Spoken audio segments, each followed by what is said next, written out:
നമസ്കാരം സുഹൃത്തുക്കളെ.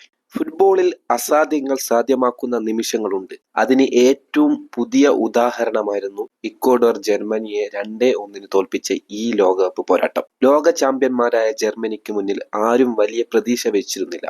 പക്ഷേ അവസാനം ആഘോഷിച്ചത് ഇക്വഡോർ ആയിരുന്നു. കളിയുടെ 2-ാം മിനിറ്റിൽ തന്നെ ജർമ്മനി ലീഡ് നേടി. ലയോറി സനയുടെ വേഗമേറിയ ഫിനിഷ് ജർമ്മനിക്ക് 1-0 മുൻതൂക്കം സമ്മാനിച്ചു. തുടക്കത്തിൽ തന്നെ ലീഡ് നേടിയതോടെ മത്സരം ജർമ്മനിക്ക് എളുപ്പത്തിൽ ജയിക്കാമെന്നായിരുന്നു എല്ലാവരുടെയും പ്രതീക്ഷ. എന്നാൽ ഇക്വഡോർ തളർന്നില്ല.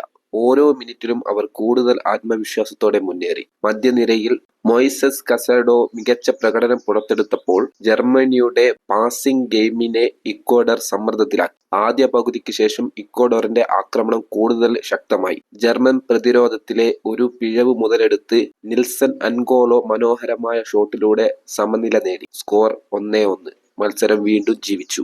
സമനിലയ്ക്ക് ശേഷം ഇരു ടീമുകളും വിജയ ഗോളിനായി ശ്രമിച്ചു. എന്നാൽ കൂടുതൽ അപകടകരമായ അവസരങ്ങൾ സൃഷ്ടിച്ചത് ഇക്വഡോറായിരുന്നു. ജർമ്മനിയുടെ പ്രതിരോധം സമ്മർദ്ദത്തിലായപ്പോൾ 77-ാം മിനിറ്റിൽ കോർണറിൽ നിന്നുണ്ടായ നീക്കത്തിൽ ഗോൺസലോ പ്ലാറ്റ പന്ത് വലയിലെത്തിച്ചു. സ്കോർ 2-1. സ്റ്റേഡിയം മുഴുവൻ ഇക്വഡോർ ആരാധകരുടെ ആഘോഷം നിറഞ്ഞു. അവസാന മിനിറ്റുകൾ ജർമ്മനി സമനിലയ്ക്കായി ശ്രമിച്ചെങ്കിലും ഇക്വഡോർ പ്രതിരോധം ഉറച്ചുനിന്നു. റഫറിയുടെ അവസാന വിസിൽ മുഴങ്ങിയപ്പോൾ ലോകകപ്പിലെ ഏറ്റവും വലിയ അട്ടിമറികളിൽ ഒന്നായി ഈ വിജയം മാറി.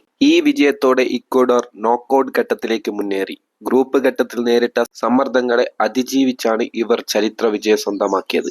ജർമ്മനി തോറ്റെങ്കിലും അവർ ഇതിനു മുമ്പേ അടുത്ത റൗണ്ടിലേക്ക് യോഗ്യത ഉറപ്പിച്ചിരുന്നു. ഈ വിജയത്തോടെ ശരിക്കും ഒരു മോട്ടിവേഷനാണ് നൽകുന്നത്. നമുക്ക് ആത്മവിശ്വാസവും കഠിനാധ്വാനവും ചെയ്യാൻ തയ്യാറാണെങ്കിൽ ഏത് വമ്പന്മാരെയും നമുക്ക് കീഴ്പ്പെടുത്താം, ജീവിതത്തിൽ വിജയിക്കാം. ജർമ്മനിയെ ഞെട്ടിച്ച ഇക്വഡോറിന്റെ ഈ പോരാട്ടത്തെക്കുറിച്ച് നിങ്ങളുടെ അഭിപ്രായം എന്താണ്? ഈ ലോകകപ്പിലെ ഏറ്റവും വലിയ അട്ടിമറിയാണോ ഇത്? കമന്റിൽ പറയൂ. വീഡിയോ ഇഷ്ടമായെങ്കിൽ ലൈക്ക് ചെയ്യാനും ഷെയർ ചെയ്യാനും കൂടുതൽ മലയാളം ഫുട്ബോൾ അപ്ഡേറ്റുകൾക്കായി ചാനൽ സബ്സ്ക്രൈബ് ചെയ്യാനും മറക്കല്ലേ. നന്ദി.